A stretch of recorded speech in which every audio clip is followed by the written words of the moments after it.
On trouve des cuisines dans de nombreux locaux commerciaux tels que les hôtels, les restaurants, les fast-foods, les gares, les aéroports, les cuisines centrales, mais également les restaurants d'entreprise. Elles sont à l'origine d'une part significative d'incendies.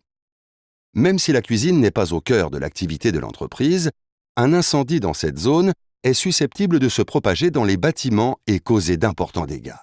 Les causes peuvent être diverses. Parmi elles, on retrouve fréquemment les défauts électriques ou les équipements de cuisson, les fours, les pianos de cuisson et en particulier les friteuses.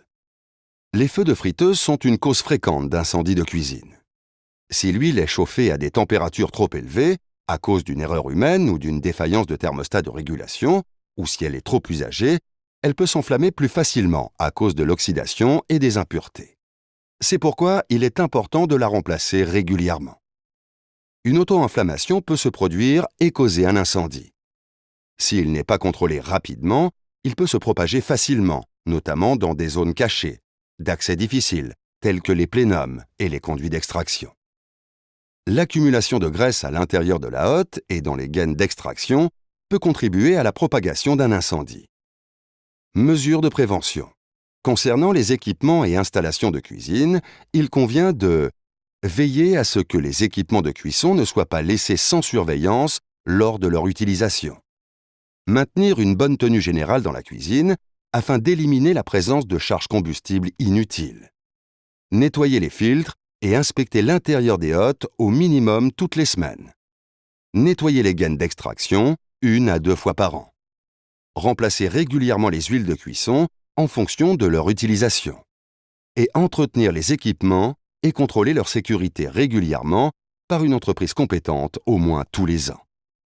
Concernant les personnes, il convient de bien former le personnel à l'identification des risques incendie et l'acquisition de bons réflexes en cas d'incendie, à savoir étouffer les flammes avec un couvercle métallique ou une couverture anti-feu, déclencher manuellement l'extinction automatique présente, utiliser un extincteur adapté.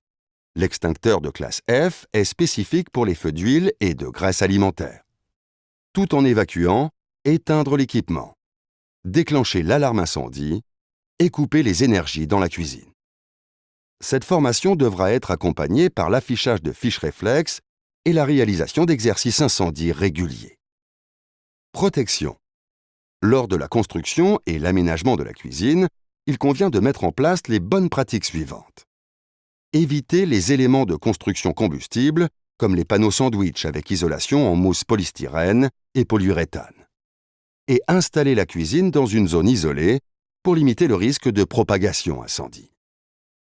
En ce qui concerne les équipements, il convient de concevoir des gaines d'extraction verticales, les plus courtes possibles, et pourvues de trappes de visite afin de faciliter le nettoyage, et si nécessaire les faire circuler dans des gaines techniques coupe-feu. Installer des sécurités de coupure de température haute sur les équipements de cuisson et de présence de flammes pour ceux fonctionnant au gaz. Asservir le fonctionnement des équipements de cuisson au système d'extraction. Installer des boutons d'arrêt d'urgence et des vannes de coupure de gaz bien identifiées et facilement accessibles. Et équiper les friteuses de couvercles métalliques. Des moyens de lutte contre l'incendie adaptés devront également être mis en place, tels que des extincteurs portables adaptés aux feux d'huile et de graisse et des couvertures anti-feu. Et enfin, compte tenu de la rapidité et de la gravité des incendies de friteuses, la mise en place d'une installation d'extinction automatique est l'une des solutions les plus efficaces. Les buses devraient être placées au-dessus des équipements de cuisson, au-dessus des filtres et dans les gaines, et l'agent extincteur utilisé adapté aux feux d'huile et de graisse de type eau plus additif. Le déclenchement de la protection devrait asservir l'arrêt de tous les équipements sous la hotte. Appuyez-vous sur l'expertise d'AIG. Il est important de faire appel à des experts qui sauront proposer les solutions adéquates. Avec plus de 600 ingénieurs à travers le monde, AIG s'engage à vous accompagner dans la mise en place de mesures de prévention. De la PME à la multinationale, AIG s'engage à protéger au mieux les entreprises.